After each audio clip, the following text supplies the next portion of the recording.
CM Siddaramaiah ವಿರುದ್ಧ ಮೂಡಾ ಪ್ರಕರಣಕ್ಕೆ ಸಂಬಂಧಪಟ್ಟಂತೆ ಹೈಕೋರ್ಟ್ನಲ್ಲಿ ಮುಂದುವರೆದಿದೆ ವಾದ ಪ್ರತಿವಾದ. ಪೊಲೀಸರು ದೂರು ಸ್ವೀಕರಿಸಲಿಲ್ಲ ಅಂದ್ರೆ ಮುಂದೇನು?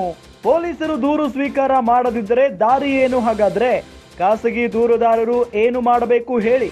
ಸಿಎಂ ಸಿದ್ದರಾಮಯ್ಯ ಪರ ವಕೀಲ ಸಿಂಘ್ವಿಗೆ ಜಡ್ಜ್ ಪ್ರಶ್ನೆಯನ್ನ ಮಾಡಿದ್ದಾರೆ. ಸಿದ್ದು ಪರ ವಕೀಲರನ್ನ ಇಕ್ಕಟ್ಟಿಗೆ ಸಿಲುಕಿಸಿದ್ದಾರೆ ಜಡ್ಜ್. ಖಾಸಗಿ ದೂರುಗಳ ಸಮಸ್ಯೆಯೇ ಇದು ಅಂತ ಜಡ್ಜ್ ಅಭಿಪ್ರಾಯವನ್ನ ಪಟ್ಟಿದ್ದಾರೆ.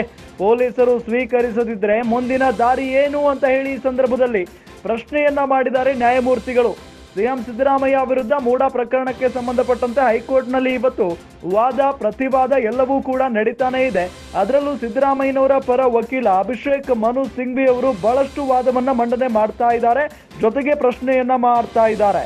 ಅದರಲ್ಲೂ ರಾಜ್ಯಪಾಲರ ತಪ್ಪುಗಳೇನೇನು ಅನ್ನೋದನ್ನ ಈ ವಾದ ಮಂಡನೆ ಮುಖೇನ ತಿಳಿಸಿಕೊಡುವಂತ ಪ್ರಯತ್ನವನ್ನ ಕೂಡ ಅಭಿಷೇಕ್ ಮನು ಸಿಂಘ್ವಿ ಮಾಡ್ತಾ ಇರುವುದನ್ನ ನಾವು ಗಮನಿಸ್ತಾ ಇದ್ದೀವಿ. ಇದೆಲ್ಲದರ ನಡುವೆ ಪೊಲೀಸರು ದೂರು ಸ್ವೀಕರಿಸಲಿಲ್ಲ ಅಂದ್ರೆ ಮುಂದೇನು? ಪೊಲೀಸರು ದೂರು ಸ್ವೀಕಾರ ಮಾಡದಿದ್ರೆ ದಾರಿ ಏನು? ಹಾಗಾದ್ರೆ ಖಾಸಗಿ ದೂರುದಾರರು ಏನ್ ಮಾಡಬೇಕು ಹೇಳಿ ಅಂತ ಸಿಎಂ ಸಿದ್ದರಾಮಯ್ಯನವರ ಪರ ವಕೀಲ ಸಿಂಘ್ವಿಗೆ ಸ್ವತಃ ನ್ಯಾಯಮೂರ್ತಿಗಳೇ ಪ್ರಶ್ನೆಯನ್ನ ಮಾಡಿದ್ದಾರೆ.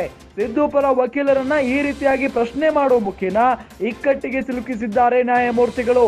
ಖಾಸಗಿ ದೂರುಗಳ ಸಮಸ್ಯೆಯೇ ಇದು ಅಂತ ಜಡ್ಜ್ ಈ ಸಂದರ್ಭದಲ್ಲಿ ಅಭಿಪ್ರಾಯವನ್ನ ಪಟ್ಟಿದ್ದಾರೆ.